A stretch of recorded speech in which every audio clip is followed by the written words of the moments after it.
గౌరవనీయులు బీజేపీ రాష్ట్ర అధ్యక్షులు శ్రీ మాధవ్ గారు, గౌరవనీయులు సహచర మంత్రివర్గ సభ్యులు జనసేన ప్రతినిధి కందుల దుర్గేశం గారు,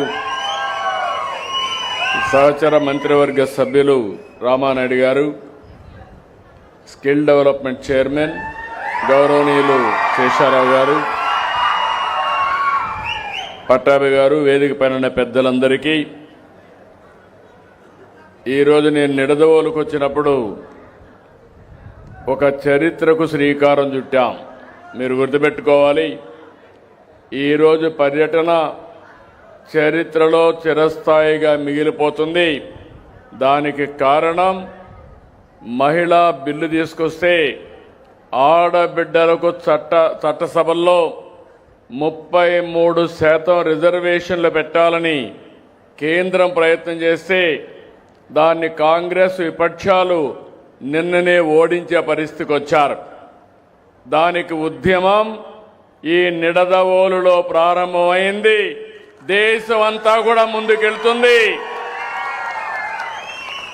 ఇది సాధించే వరకు మా ఆడబిడ్డలకు అండగా ఉంటామని మరొక్కసారి ప్రతిజ్ఞ చేద్దాం. ఆడబిడ్డలు ఏ విషయంలో కూడా తక్కువ కాదు. ఈరోజు ఉద్యోగంలో కానీ, వ్యాపారాల్లో కానీ, ఇంటిని సమర్థవంతంగా నిర్వహించడంలో కానీ, పిల్లల్ని సరిగా పోషించడం, చదివించడంలో కానీ అన్నిట్లో ముందున్నారు. ఈరోజు మీరు ఒక్కసారి చూస్తే మొట్టమొదటిసారిగా ఆడబిడ్డలను గౌరవించి మీ తెలివితేటలను గుర్తించి స్థానిక సంస్థల్లో రిజర్వేషన్లు పెట్టిన వ్యక్తి నందమూరి తారక రామారావు గారు దేశంలోనే. రెండో పక్కన ఆ రోజుట్లోనే మగపిల్లవాడైనా ఆడపిల్లైనా ఒకటి, మహిళలకు ఆస్తిలో సమాన హక్కు ఇవ్వాలని నిర్ణయించిన నాయకుడు నందమూరి తారక రామారావు గారు. దానివల్ల ఈరోజు మీ అందరికీ ఆస్తిలో ఆటోమేటిక్గా మీకు వారసత్వ హక్కు వచ్చే పరిస్థితికి వచ్చింది. మహిళా యూనివర్సిటీ పెట్టాడు. ఆ తర్వాత నేను ఆలోచించాను, ఆడబిడ్డలు వంటింటికి పరిమితం కాకూడదు, మీకు తెలివితేటలున్నాయి, శక్తి ఉందని డాక్రా సంఘాలు పెట్టాం. ఈరోజు కూడా మా డాక్రా సంఘాలు చూస్తే దేశంలోనే నెంబర్ 1గా పనిచేస్తున్నారంటే అది ఆడబిడ్డల శక్తి, సామర్థ్యం అవునా కాదా అని మిమ్మల్ని అడుగుతున్నా. 50,000 కోట్ల రూపాయలు రుణాలు తీసుకుంటున్నారు. 25,000 కోట్ల రూపాయలు కార్పస్ ఉంది. అనేక విషయాల్లో ముందుకు పోయే పరిస్థితికి వచ్చారు. నేను అవి చూసిన తర్వాత ఉద్యోగాల్లో, కాలేజీల్లో 33% రిజర్వేషన్లు పెట్టాను. వరకట్న సమస్య పోయింది. కొంతమంది అంటున్నారు ఆడబిడ్డలు సరిగా చేయలేరని. ఈరోజు భార్య భర్త ఐటీ ఉంటే ఎవరికి ఆదాయం వస్తుందని అడిగితే ప్రతి ఒక్కరూ చెప్పిన విషయం ఆడబిడ్డలే భర్త కంటే ఎక్కువ సంపాదిస్తున్నారంటే అది ఆడబిడ్డల శక్తి. ఇలాంటి కార్యక్రమాలు చేసి ఇటీవల సూపర్ 6 ఇచ్చినప్పుడు తల్లికి వందనం 15,000 ఇస్తున్నాం. ఎంతమంది పిల్లలుంటే అంతమందికి ఇస్తున్నాం. ఇంకో పక్క స్త్రీ శక్తి పెట్టి ఎక్కడికి పోవాలన్నా ఎవరి పర్మిషన్ లేకుండా ప్రయాణం చేసే హక్కు మీకు కల్పించింది ఎన్డీఏ ప్రభుత్వం. ఈరోజు ఉద్యోగస్తులు కూడా బస్సుల్లో పోవాలంటే ఫ్రీగా జల్సాగా ఎక్కడికైనా వెళ్ళొచ్చు. అలాంటి హక్కు కల్పించాం. వంట గ్యాస్ సిలిండర్లు 3 ఉచితంగా ఇస్తున్నాం. ఒకప్పుడు వంట గ్యాస్ సిలిండర్ కూడా దీపం కింద పెట్టాం. ఇలాంటి కార్యక్రమాలు అనేక కార్యక్రమాలు తెచ్చాం. నిన్న నా బాధ అంతా ఏంటంటే నిన్న కానీ కాంగ్రెస్ విపక్షాలు దాని మిత్రపక్షాలు అనుకోనుంటే బిల్లు పాస్ అయ్యేది. ఎందుకు పాస్ చేయలేదో నేను ఈ యొక్క సభలో నిలదీస్తున్నా. ఈరోజు ఈ సమస్య ఇప్పటిది కాదు. 1996లో దేవేగౌడ ప్రధానమంత్రి, ఆ రోజుండే యునైటెడ్ ఫ్రంట్కి నేనే కన్వీనర్ని. ఆ రోజు బిల్లు ప్రవేశపెట్టాలని ప్రయత్నం చేశాం. అప్పుడు కాంగ్రెస్ సపోర్ట్ చేసింది, వాళ్ళు ఒప్పుకోలేదు. అక్కడి నుంచి విత్డ్రా చేసుకునే పరిస్థితికి వచ్చాం. ఆ తర్వాత ప్రధానమంత్రిగా వాజ్పేయి గారు వచ్చారు. 1998, 99, 2002, 2003 4 సార్లు బిల్లు తీసుకొచ్చారు. రాజ్యాంగ సవరణ అవసరం, 2/3 మెజారిటీ కావాలి. ప్రతిసారి బిల్లు పాస్ చేయకుండా కాంగ్రెస్ పార్టీ చేశారు. ఇంకో పక్క 2010 మీరందరూ గుర్తుపెట్టుకోవాలి, యూపీఏ ప్రభుత్వం కాంగ్రెస్ ఆధ్వర్యంలో రాజ్యసభలో బిల్లు పాస్ చేశారు. మీకు చిత్తశుద్ధి ఉంటే ఎందుకు లోకసభలో తీసుకురాలేదని నేను అడుగుతున్నా. ఆ రోజు రాజ్యసభలో బీజేపీ సమర్థించింది, బిల్లు పాస్ అయింది. కాంగ్రెస్ ఎన్నిక్కిపోయి మహిళలకు ద్రోహం చేసిందని మరొక్కసారి మీ అందరికీ విజ్ఞప్తి చేస్తున్నా. ఆ రోజు అయ్యుంటే ఇప్పుడు మాట్లాడే క్రెడిట్ వాళ్లే తీసుకునేవారు. మొన్నే నరేంద్ర మోడీ గారు 2023లో రిజర్వేషన్ బిల్లు తీసుకొచ్చారు. అప్పుడు అందరూ సహకరించారు. అయితే అది 2026లో సెన్సస్ జరగాలి. సెన్సస్ వచ్చిన తర్వాత మళ్ళా డీలిమిటేషన్స్ అన్ని పెట్టి తర్వాత రిజర్వేషన్స్ పెట్టి ముందుకు పోవాలి. అంటే 2027 ఇంకా సెన్ససే ప్రారంభమైంది, నిన్నే ప్రారంభమైంది. ఇది వచ్చిన తర్వాత జరగాలంటే 2029కి సాధ్యం కాదు. అందుకే ప్రధానమంత్రి ఆలోచించి ఒక కమిట్మెంట్తో ఈ దేశంలో ఆడబిడ్డలకు సముచితమైన గౌరవం ఇవ్వాలని పట్టుదలతో ఇప్పుడు బిల్లు తీసుకొచ్చారు, అమెండ్మెంట్ కోసం తీసుకొచ్చారు.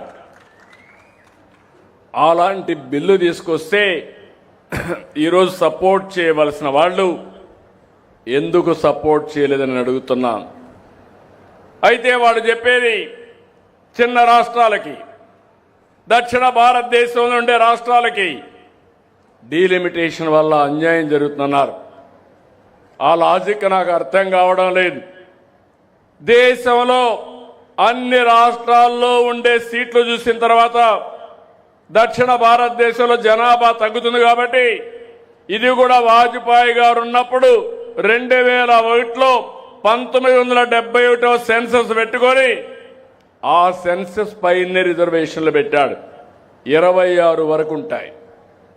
ఈరోజు ప్రధానమంత్రి గారు పార్లమెంట్ సాక్షిగా అమిత్ షా గారు చెప్పారు, మళ్ళీ మేము హామీ ఇస్తున్నాం, సీట్లు మారవు.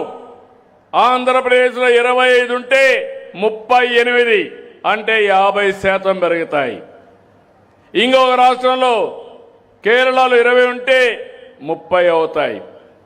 పెద్ద రాష్ట్రాలు ఉన్నప్పుడు ఇప్పుడు ఉండే నెంబర్ ప్రకారం 50% పెరుగుతాయి. ఇలాంటి బిల్లు పెడితే ఎందుకు అపోజ్ చేశారని అడుగుతున్నాను.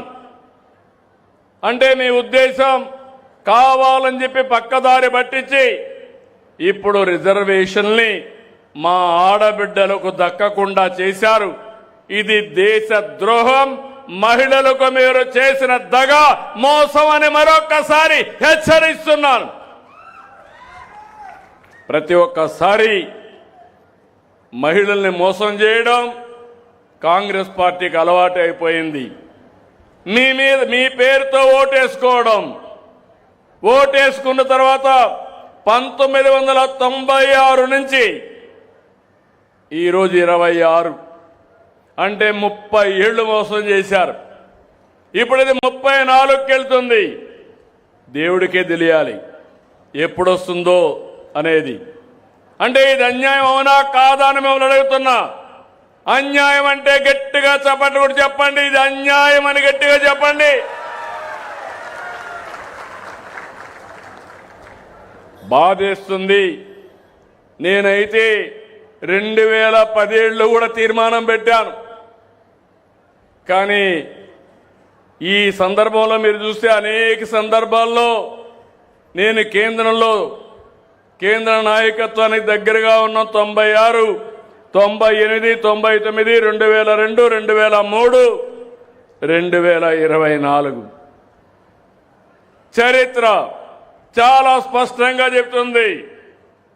మహిళలకు అన్యాయం చేసే పార్టీ, మహిళల్ని ఎప్పుడూ పట్టించుకోని పార్టీ ఈ కాంగ్రెస్ పార్టీ అని చెప్పి కూడా నేను మీకు తెలియజేస్తున్నా.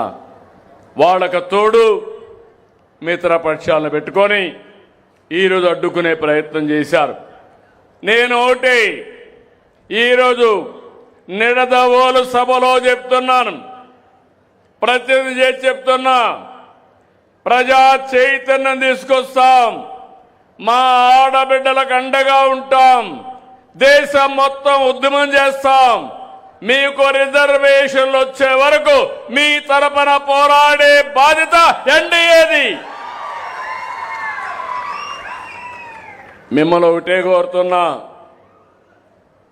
ఏదో రాజకీయ కుట్రంటారు, ఏదో ప్రధానమంత్రి గారు ఇంకా బలపడతారంటారు. మంచి చేస్తే బలపడతారు.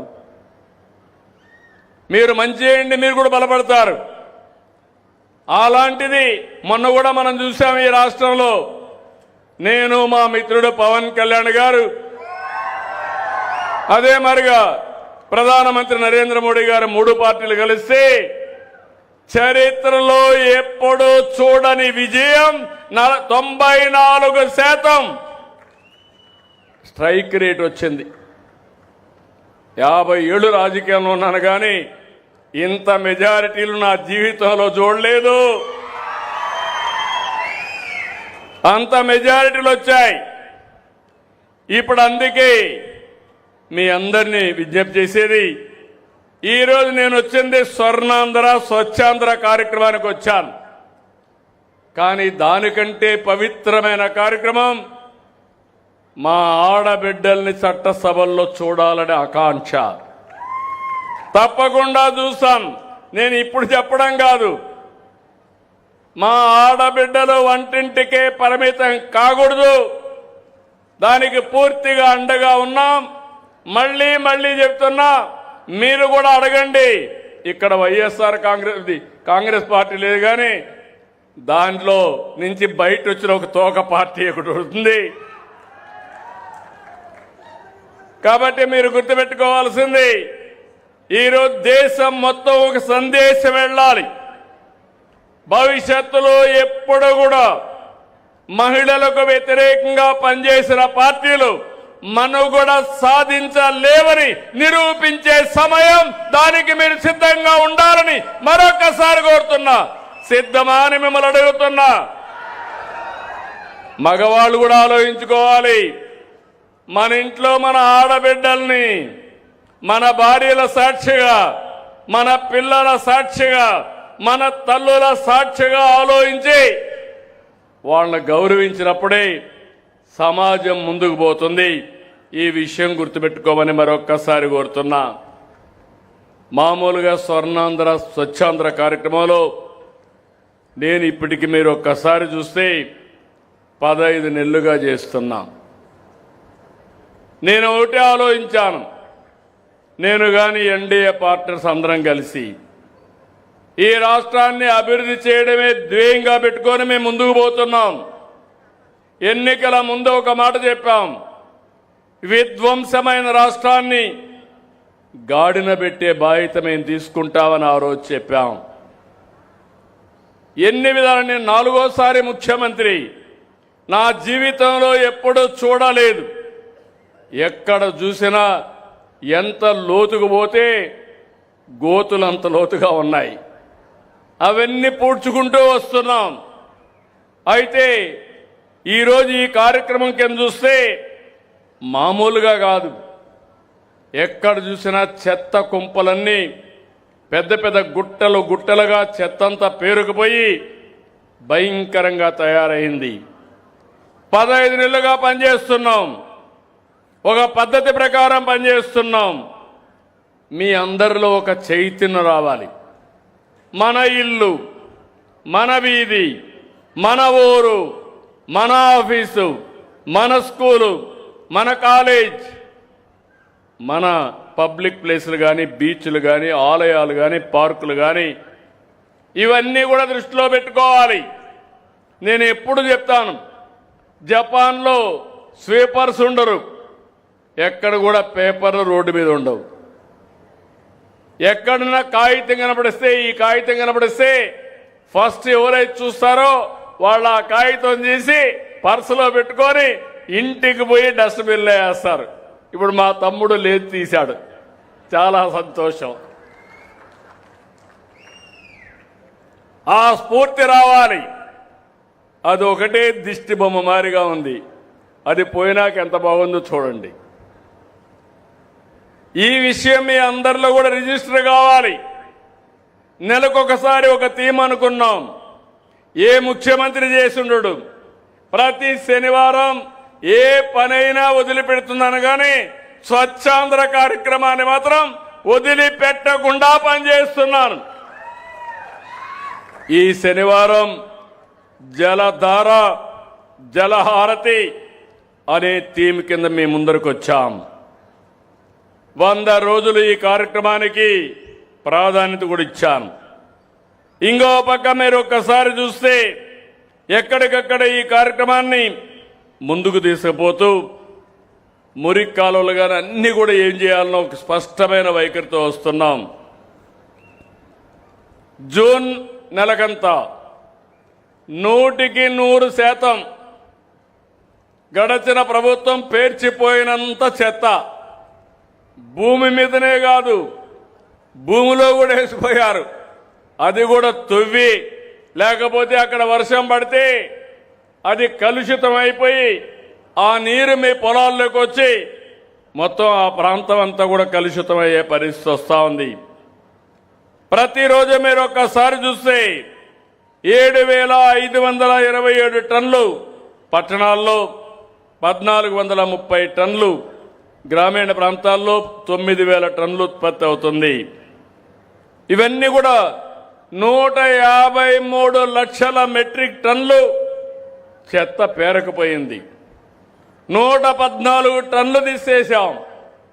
మిగిలింది కూడా 100% జూన్కంతా తీస్తాం. ఇంకొక పక్క మీరు గుర్తుపెట్టుకోవాల్సింది, డోర్ టు డోర్ కలెక్ట్ చేస్తున్నాం. పట్టణాల్లో 97% చేస్తున్నాం. గ్రామీణ ప్రాంతంలో ఇంకా పెంచుతున్నాం. తొందరలోనే మొత్తం రాష్ట్రమంతా 100% చెత్త కలెక్ట్ చేసే బాధ్యత ఈ ప్రభుత్వం తీసుకుంటాం, లోకల్ బాడీస్ తీసుకుంటామని మీకు హామీ ఇస్తున్నా. ఇంకొక పక్క ఈ చెత్త తీసి ఎక్కడ వేయాలని 603 కోట్లతో 107 ఆధునిక ప్రాసెసింగ్ ప్లాంట్ ఏర్పాటు చేస్తున్నాం. అవన్నీ కూడా అక్టోబర్కి పనిచేస్తాయి. ఇంకొక పక్క ఎప్పుడు కూడా ఏది కూడా వేస్ట్ కాదు, దాన్ని ఏ విధంగా సర్క్యులర్ ఎకానమీలో ఉపయోగించుకోవాలన్నా ముందుకు పోతున్నాం. ఒకప్పుడు చిన్నప్పుడు చూసేవాడిని, పేపర్లకు వచ్చేవాళ్ళు కొంతమంది పాత వస్తువుల కోసం వచ్చేవాళ్ళు, పాత వస్తువులు తీసుకొని మీకు డబ్బులు ఇచ్చేవాళ్ళు. ఇప్పుడు వాళ్ళందరూ పోయారు. పాత వస్తువులు ఇంట్లోనే ఉన్నాయి, లేకపోతే పొలాల్లో వేస్తున్నారు. ఆ పొలాల్లో వేస్తే అది ఇంకకుండా, పొలంలో కలవకుండా కాలుష్యం పెరిగిపోయే పరిస్థితి వచ్చింది. అందుకే స్వచ్ఛ రథాలు పంపిస్తున్నాం. మీ ఇంట్లో ఉండే చెత్త మెరిస్తే సర్క్యులర్ ఎకానమీ అనుకొచ్చే చెత్త, పేపర్లు కానీ, ప్లాస్టిక్ కానీ, ఇనుము కానీ ఏదైనా సరే మెరిస్తే అవన్నీ తీసుకొని మీకు అక్కడి నుంచి నిత్యావసర వస్తువులు రేటు కట్టి మీకు ఇస్తున్నాం.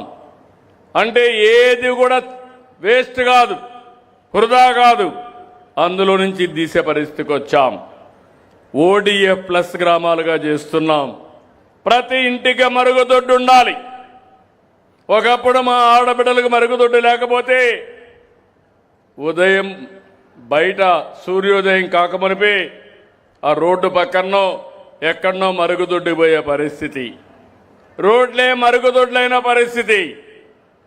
ఆడబిడ్డల ఆత్మ గౌరవాన్ని కాపాడాం, మరుగుదొడ్లు కట్టాం. దీన్ని గట్టిగా మీరు ఉపయోగించుకోవాల్సిన అవసరం ఉంది. నేను అందుకే మా డిపార్ట్మెంట్కి ఒకటి మాట చెప్పాను, ఎక్కడన్నా లేకపోతే అవన్నీ కూడా పూర్తి చేసి 100% మరుగుదొడ్లన్నీ కూడా మళ్ళీ లేని వారికి ఇచ్చి అందరిలో కల్చర్ తీసుకురావాలి. బయట పోయినప్పుడు కూడా ఒక మంచి స్టాండర్డ్స్లో మరుగుదొడ్లు పెట్టాలి. ఎక్కడ బయట మరుగుదొడ్డికి పోకుండా తగిన వస్తువులు కల్పించాలని కూడా పెట్టాం. మీ ఇంట్లో ఉండే చెత్త నేను ఒకటి అడుగుతున్నా, కిచెన్ గార్డెన్స్కి ఉపయోగపడుతుంది. మీరు ఒకటే చేయాలి, ఇంట్లో ఉండే చెత్తను పొడి చెత్త తడి చెత్తగా వేరు చేయాలి. చెప్పినప్పుడు కొంచెం డిఫికల్ట్గా ఉంటుంది. మీరు కూడా అనుకుంటారు ఈ ముఖ్యమంత్రి చేదస్తం ఎందుకు ఇవన్నీ చెప్తున్నాడని. చెత్త గురించి ఆయనకి ఎందుకు అనుకుంటున్నారు? ఆ చెత్తే మనకు సమస్య, మన ఆరోగ్యానికి సమస్య. అందుకే నేను చేసే పని మీలో చైతన్యం తీసుకొస్తాను. ప్రభుత్వ యంత్రాంగాన్ని సమర్థవంతంగా నడిపిస్తాను. మీకు కావలసిన ఎక్విప్మెంట్ ఇస్తాం. ఏమేం చేస్తే బాగుపడతామో అలాంటి నాలెడ్జ్ కూడా తీసుకొస్తాం. ఈరోజు ఒక పక్క చూస్తే మీ అందరికీ హామీ ఇస్తున్నాం, ఈ ఏడాది డిసెంబర్ కంతా దగ్గర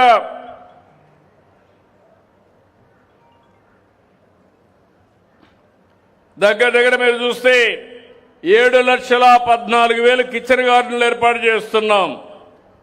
1,00,000 సోక్ పిట్స్ ఏర్పాటు చేస్తున్నాం. 8,000 కమ్యూనిటీ సోక్ పిట్స్ పెడతాం. మ్యాజిక్ డ్రైన్ ఇటీవల డిప్యూటీ సీఎం ఆలోచించి తక్కువ ఖర్చుతో ముందు మ్యాజిక్ డ్రైన్ చేద్దాం, దానివల్ల ఉపయోగం అని కొత్త స్కీమ్ తీసుకొచ్చారు, అది కూడా చేస్తాం. 13 నగరాల్లో స్వీపింగ్ యంత్రాలు పెడుతున్నాం, టెండర్లు పిలిచాం. ఇంకో పక్కన మీరు చూస్తే చెత్తంతా కూడా పవర్గా కన్వర్ట్ చేయడానికి వేస్ట్ టు ఎనర్జీ ప్లాంట్స్ పెడుతున్నాం. దగ్గర 8 పెట్టి ఇప్పటికి 2 అప్పుడు పెట్టినట్టు వచ్చాయి, కడవన్నీ క్యాన్సిల్ చేశారు. మళ్ళీ ఈరోజు ఇంకొక 6 ఇస్తున్నాం, మొత్తం 8 వస్తాయి. ఇది వస్తే ఎక్కడా ఇబ్బంది లేకుండా మనం ముందుకు పోతాం.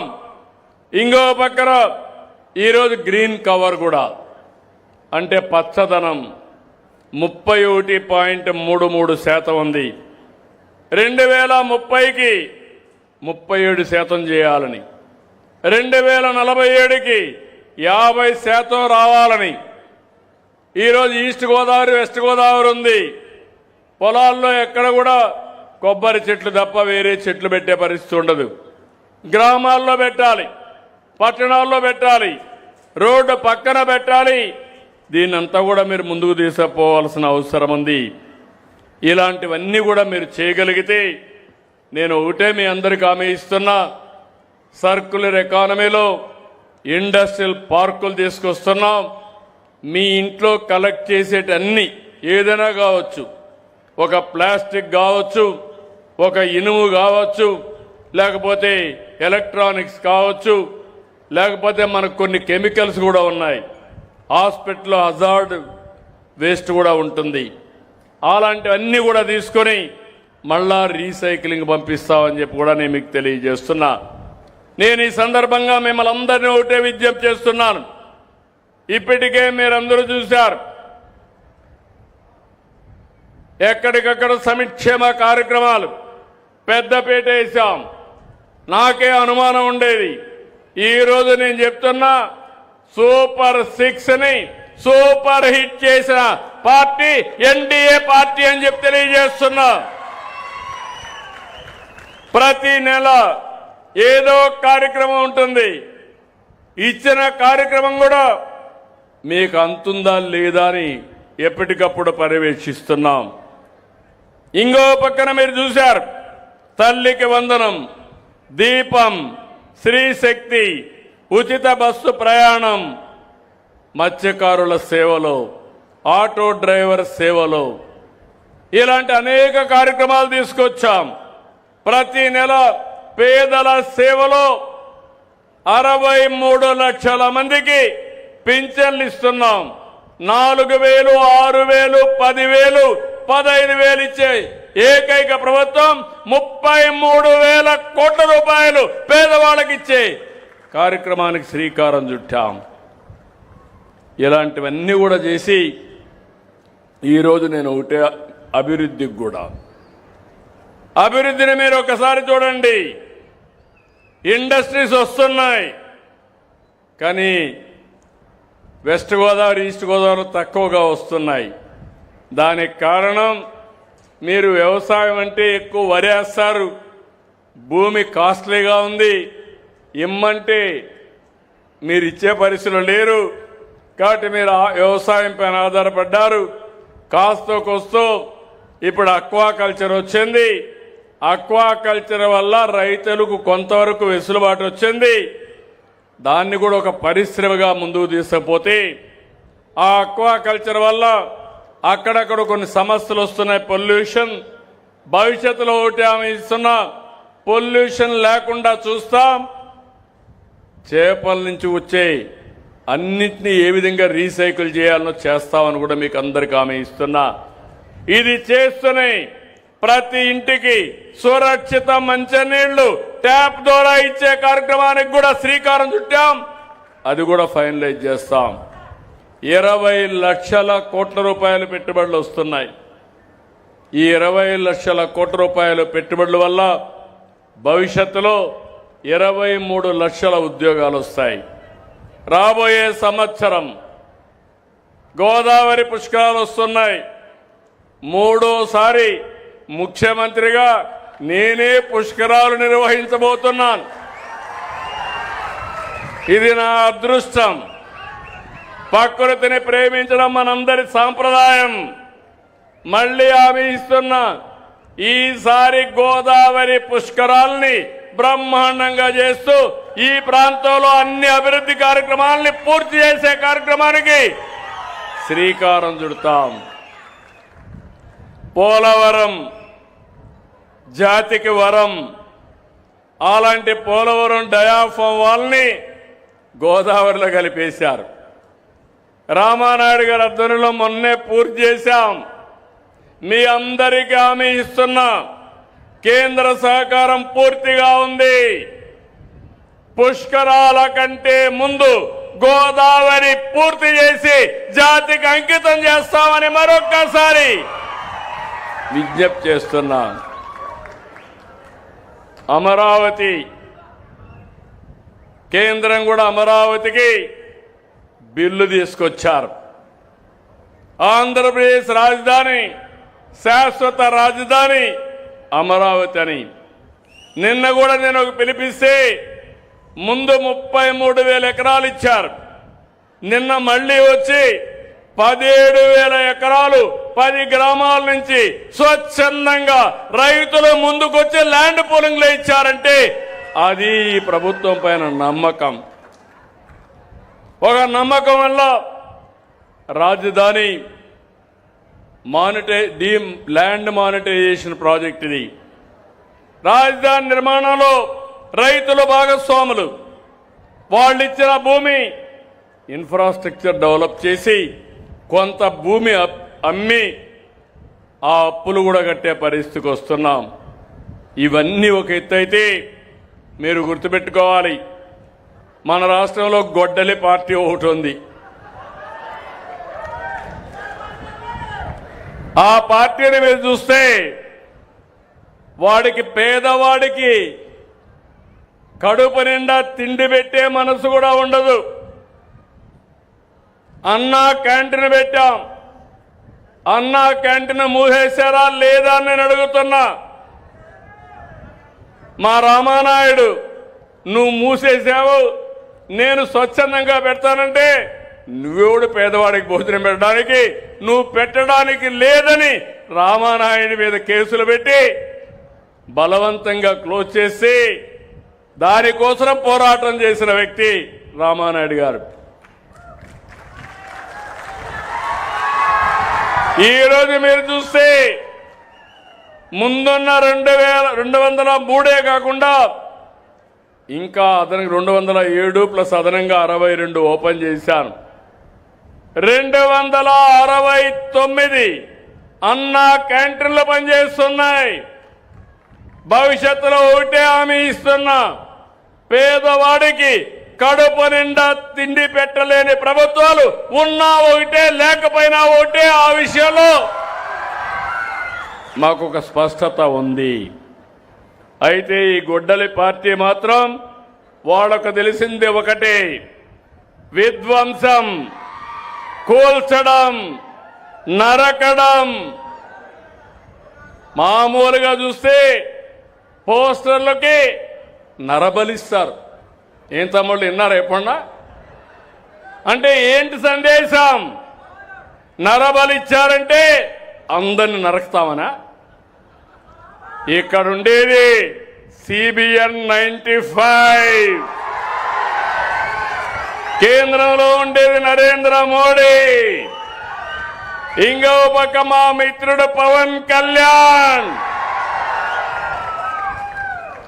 నరకడాలు కాదు, కూల్చడాలు చేస్తే ఎవరిని వదిలిపెడతావా తమ్ముళ్ళోని మిమ్మల్ని అడుగుతున్నా, ఆడబిడ్డలు మీరు చెప్పండి. అందుకని ఇలాంటి పార్టీల వల్ల లాభం లేదు. ప్రజలకు సేవ చేసే పార్టీలు రావాలి, అంతేగాని ఇలాంటి పార్టీ కాదు. కేంద్రంలో మహిళలకు అడ్డుపడే పార్టీలు కూడా కరెక్ట్ కాదు.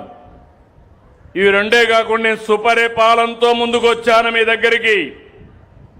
నేను మనమిత్ర యాప్ తీసుకొచ్చాను, వాట్సాప్ గవర్నెన్స్ తీసుకొచ్చాను. మా ఆఫీసర్లంతా ఇక్కడ ఉన్నారు.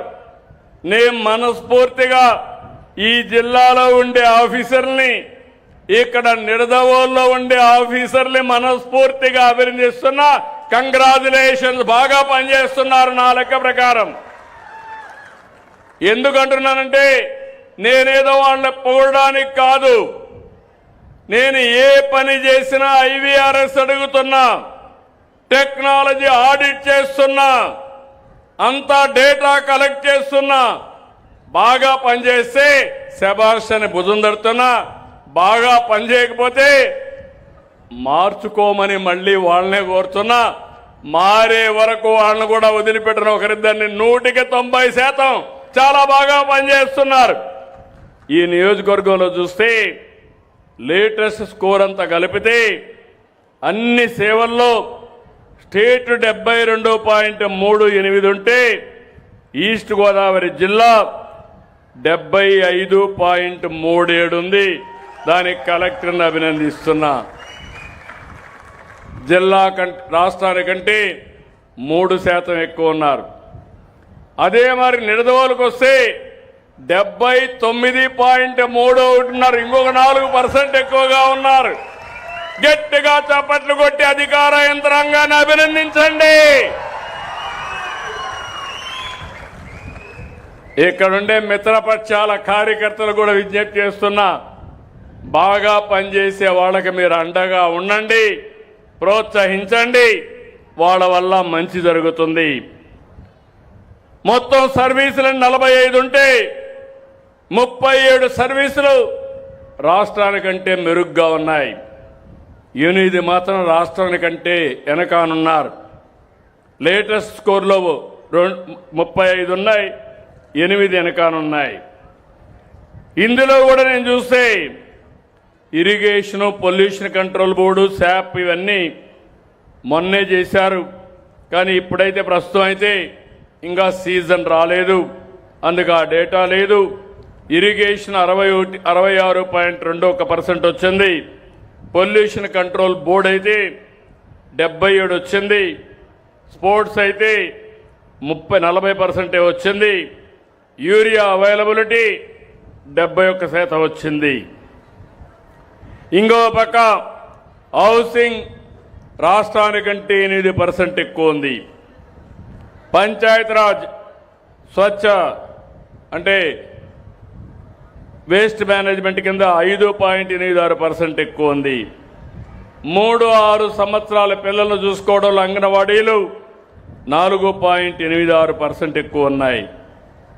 Tax RTC tax department transport department బాగుంది, 10% ఎక్కువ ఉంది రాష్ట్రానికంటే. రోడ్లన్నీ కూడా ఎప్పుడు కూడా east Godavari west Godavari part holes ఎక్కువగా ఉంటాయి. రోడ్లన్నీ పోతూ ఉంటాయి. ఇక్కడ నల్ల రేగడి నేలలు ఉంటాయి. అందుకే ప్రత్యేకమైన శ్రద్ధ పెడుతున్నా. తప్పకుండా భవిష్యత్తులో ఈస్ట్ వెస్ట్ గోదావరిని చూస్తే రాష్ట్రంలో హైయెస్ట్ మెజారిటీలు తెప్పించిన ఘనత ఈ 2 జిల్లాలకే దక్కింది. మీతో సమానంగా విశాఖపట్నం పోటీ పడుతున్నారు. అందుకే మీ రుణం తీర్చుకుంటాం. అవసరమైతే చెప్పాను, ఎక్కడైతే ఎప్పటికప్పుడు రిపేర్లు వస్తున్నా రోడ్లన్నీ సిమెంట్ రోడ్లు కూడా వేసి శాశ్వతంగా ఎక్కడ రోడ్లో పాఠోలు పడకుండా చేయడానికి అన్ని ప్రయత్నాలు చేస్తున్నానని మరొకసారి విజ్ఞప్తి చేస్తున్నా. వెహికల్ రిజిస్ట్రేషన్ 4.25% బాగుంది, ఎక్కువ ఉంది. మున్సిపల్ అడ్మినిస్ట్రేషన్ 4.59 ఉంది. ఆర్టీసీ బస్ స్టేషన్ ఇక్కడ బ్రేక్ పడింది. మా RTC bus station depot manager ఉంటాడు లయ్యాలి, 5.14% రాష్ట్రానికంటే తక్కువ. ఏం తమ్ముడు ఉన్నావా? ఆర్టీసీ ఏమైంది నీకు? ఎందుకు బాగాలేదు? You have to answer. మళ్ళా 3 నెలల తర్వాత వస్తా. నేను చూడలేదు అనుకోవద్దు, చూస్తానే ఉంటా. నా 3వ కన్ను తిరగతానే ఉంటుంది మీ చుట్టూ. నేను చాలా స్పష్టంగా చెప్తున్నా, బాగా పనిచేయి, కప్ ఆఫ్ కాఫీ ఇస్తా. బాగా పని చేయకపోతే మాత్రం నేను ఒకటే చెప్తున్నా, పని చేయలేకపోతే నేర్పిస్తా. అప్పటికి కూడా నువ్వు నేర్చుకోకపోతే మాత్రం లాభం లేదు. అర్థమైందా మెసేజ్? క్లియర్గా అర్థమైందా? తొందరలోనే మళ్ళీ నేను సర్ప్రైజ్ ఆకస్మిక తనిఖీలకు వస్తా, మీ దగ్గరికే వస్తా.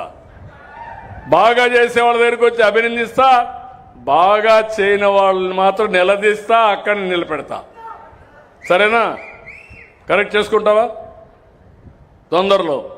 ఓకే. స్ట్రీట్ లైట్స్ అయితే రాష్ట్రంలో కంటే 5.42% బాగున్నాయి. గవర్నమెంట్ హాస్పిటల్ సర్వీస్ అని 2.61 బాగుంది. గర్భిణీ స్త్రీలు లాక్టేటింగ్ ఉమెన్ దీంట్లో చూస్తే 3.76% బాగుంది. గ్రామ సచివాలయాలు స్వర్ణ గ్రామాలు స్వర్ణ వార్డులు రాష్ట్రం కంటే 4.74% ఎక్కువ ఉంది. గవర్నమెంట్ హాస్పిటల్లో డిఎంఈ చూస్తే 2.47% ఎక్కువ ఉంది. ఆర్ఓఆర్ 4.33. Crime against women 3.53. అదే మరి ఎనర్జీ 2.4 కరెంటు విషయంలో. ఇంకో పక్క social welfare residence schools 3.32. Stamps and registration 1.96. NTR Bharosa 1.61. Highest satisfaction 92.1% ఉంది. ఇది మనస్ఫూర్తిగా అభినందనలు. School education 1.69. రేషన్ 3.18. ఇంకో పక్క BC welfare hostels 3.36. Tribal welfare ఆశ్రమ హాస్టల్స్ 1.51. 6 నుంచి 36 సంవత్సరాల మధ్య వయసులో ఉండే పిల్లలు 0.49. కాలేజ్ ఎడ్యుకేషన్ బాగా లేదు. ఏమయ్యా, బాగా చదువు చెప్పవలసిన వాళ్ళు బాగా చదువుకొని ఎవరున్నారా ఇక్కడ? కాలేజ్ ఎడ్యుకేషన్ ఈ నియోజకవర్గంలో 6 జిల్లా ఉన్నావా? ఏం తమ్ముడు 10% తక్కువ ఉన్నావు రాష్ట్రంలో కల్లా. నేను ఎట్లా అర్థం చేసుకోవాలో నాకు తెలియడం లేదు. ఏంటి నేను తప్ప నువ్వు తప్ప. మైక్ ఒక నిమిషాన్ని మైక్ ఇవ్వండి. కాలేజ్ ఎడ్యుకేషన్ 0.49 ప్లస్లో ఉంది సార్. కిందనే ఫైన్ లైన్ సర్వే మైనస్లో ఉంది సార్. కాలేజ్ ఎడ్యుకేషన్ ఓకే, నువ్వు వెరీ గుడ్, నన్ను కరెక్ట్ చేసావు, సంతోషం. Thank you sir. నీకు డేటా ఉంది, that is very good, I'm very happy. అట్లుండాలి. నేను కొంచెం పొరబడినా కొంతమంది సందేహిస్తారు, కానీ చేసిన పని చెప్పుకోవడంలో ముందున్నావు. Congratulations, I wish all the best. ఇప్పుడు ఎఫ్ లైన్ సర్వే రెవెన్యూ, ఏం తమ్ముడు మెల్లిగా లేస్తున్నావు. 10.05 నీది. నీ అకౌంట్ రాంగ్గా ఆయన అకౌంట్లో వేస్తే నేను సారో ఫుల్ ఫేస్ పెట్టా. ఏంటి మైక్ ఆన్.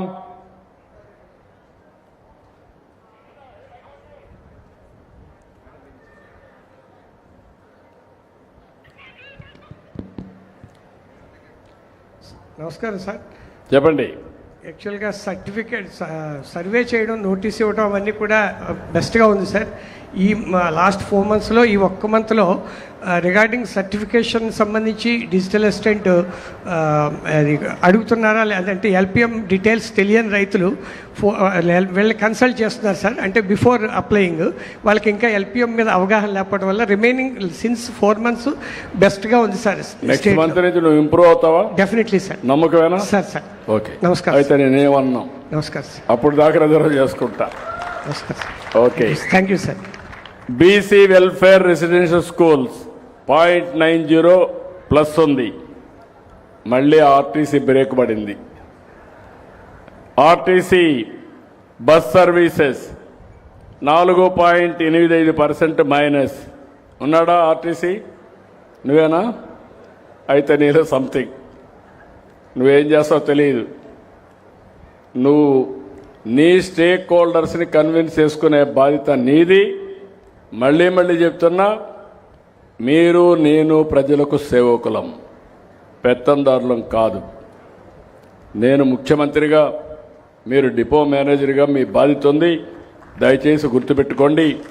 అది మాత్రం రాబోయే రోజుల్లో టెక్నాలజీ వచ్చింది.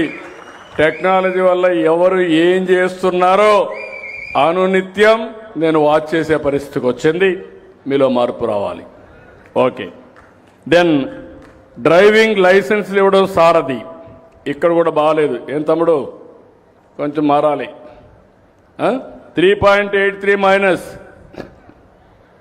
ఈ నెల నుంచి చెప్తున్నా, ఎక్కడ డబ్బులు తీసుకునే పని చేయొద్దండి.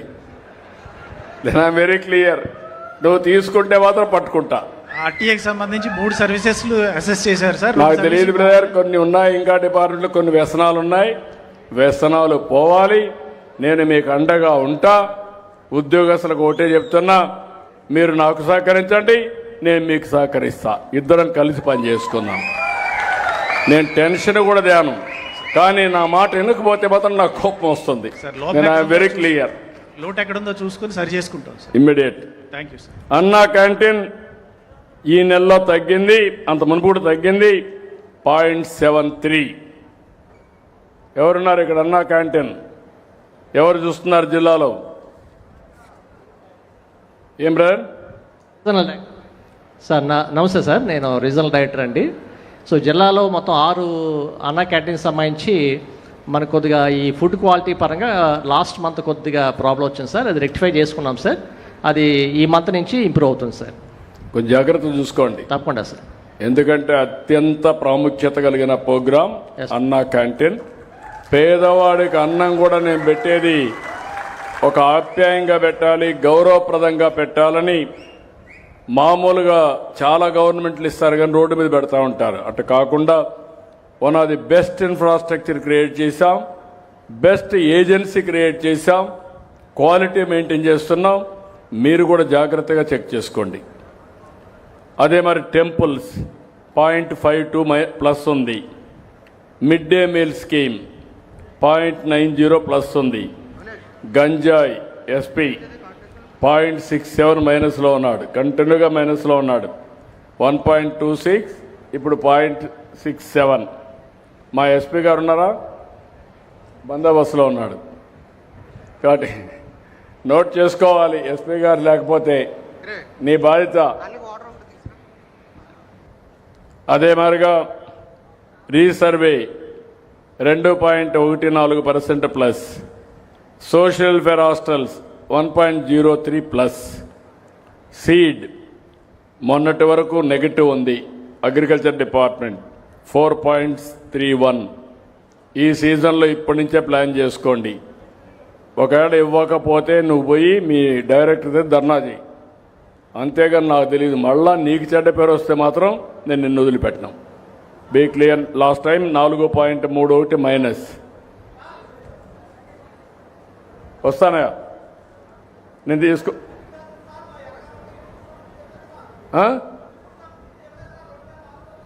ఇన్పుట్ సబ్సిడీ అది తీసుకొని నాకు వెరిఫై చేసి నాకు పంపించండి. ఇవ్వండి, మీరు ఇచ్చేసేయండి, మీరు నాకు పంపించండి. అలాంటి లేకుండా చూసుకోండి. కంప్లైంట్స్ లేకుండా, జీరో కంప్లైంట్స్ ఉండాలి. ఫైర్ సర్వీసెస్ ఎన్ఓసి ఉన్నాడు ఇక్కడ. ఫైర్ సర్వీసెస్ ఏమయ్యా నువ్వు కన్సిస్టెంట్గా బాగాలేదే అనేది. 1 ఇయర్లో 6.27, ఇప్పుడు 10.78. ఇప్పుడు నీ వల్ల నాకు చెడ్డ పేరు వస్తూ ఉంది.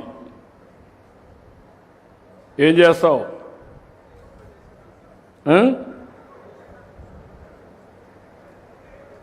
మైక్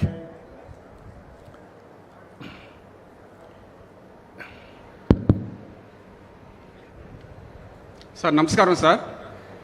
రెక్టిఫై చేసుకుంటాను సార్. మెయిన్ ఎలాంటి అంటే చలనా కట్టినప్పుడు కానీ అప్లికేషన్ ఆన్లైన్లో ప్రాబ్లమ్స్ వస్తున్నాయి సార్.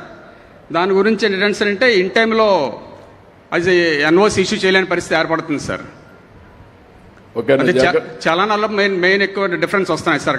తక్కువ కడతాను వాళ్ళు దాని అలా డిఫరెన్స్ అవుతుంది సార్. నువ్వు కొంచెం జాగ్రత్తగా చేసుకోండి సార్. డెఫినెట్గా సార్ రెక్టిఫై చేసుకుంటాను సార్. ఇప్పుడు నేను చెప్పింది కొన్ని జిల్లాలో చెప్పాను, కొన్ని కాన్స్టిట్యున్సీ వస్తే హైయెస్ట్ ఉందంటే 32 క్యాంపెయిన్స్ అబోవ్ స్టేట్ యావరేజ్, ఇక్కడ ఇచ్చేటివి 5 బిలో యావరేజ్. లేటెస్ట్ స్కోర్లో 27 అబోవ్ యావరేజ్, 2 బిలో యావరేజ్లో ఉన్నారు. నేను ఇక్కడుండే లోకల్ ఆఫీసర్స్ని అభినందిస్తున్నా. జిల్లా ఆఫీసర్స్ ఆధ్వర్యంలో మీరు వాళ్ళకంటే బాగా పనిచేసిన దానికి మిమ్మల్ని మనస్ఫూర్తిగా అభినందిస్తున్నా, ధన్యవాదాలని చెప్పి నేను మీకు తెలియజేస్తున్నా. ఇక్కడికి వచ్చినప్పుడు మన మంత్రి గారు శేషారావు గారు ఇద్దరు కూడా చెప్పారు. వాళ్ళు చెప్పినట్టన్నీ కూడా ఎన్ని వీలైతే అన్ని చేయడానికి నేను సిద్ధంగా ఉన్నానని మరొక్కసారి మీ అందరికీ తెలియజేస్తున్నా. చిన్న కాసిరేవు వంతెన పునర్నిర్మాణం, ఇండోర్ స్టేడియం, ప్రభుత్వ ఆసుపత్రిని 100 పడకల ఆసుపత్రిగా మార్చడం, ఆర్టీసీ బస్టాండ్ అభివృద్ధి, కంసాలపాలెం నుంచి మాధవవరం వరకు వంతెన, ఎర్రకాలవ గండ్లు పూడ్చివేత, రోడ్డు అభివృద్ధి కోసం నిడదవోలు ఎర్నగూడెం నుండి పత్తిపాడు నిడదవోలు రోడ్డు ఒకటి, రెండోది హీవాలాక్ బ్రిడ్జ్ నిర్మాణం, టిడ్కో ఇండ్లన్నీ పూర్తి చేసి మొన్నే కొన్ని కంప్లీట్ చేశాం. మిగిలినటన్నీ కూడా కంప్లీట్ చేసి తొందరలోనే మీకు అప్పచెప్పే బాధ్యత తీసుకుంటాం. వడ్లూరు గ్రామం నందు కాలువపై వంతెన ఇప్పుడే శేషారావు ఇంకోటి చెప్పారు, అది కూడా పూర్తి చేస్తామని మీ అందరికీ హామీ ఇస్తూ మరొకసారి ఈరోజు ఈ కార్యక్రమానికి వచ్చిన మిమ్మల్ని అందరినీ పేరు పేరున అభినందిస్తూ, స్వచ్ఛాంధ్ర కార్యక్రమం మనందరి బాధ్యత. దీన్ని లాజికల్గా తీసుకుపోయే కార్యక్రమానికి మీరు కూడా సహకరించమని అందరినీ కోరుకుంటూ అందరికీ నమస్కారాలు. జై హింద్, జై ఎన్డీఏ, అదే జై తెలుగు తల్లి, జై భారత్.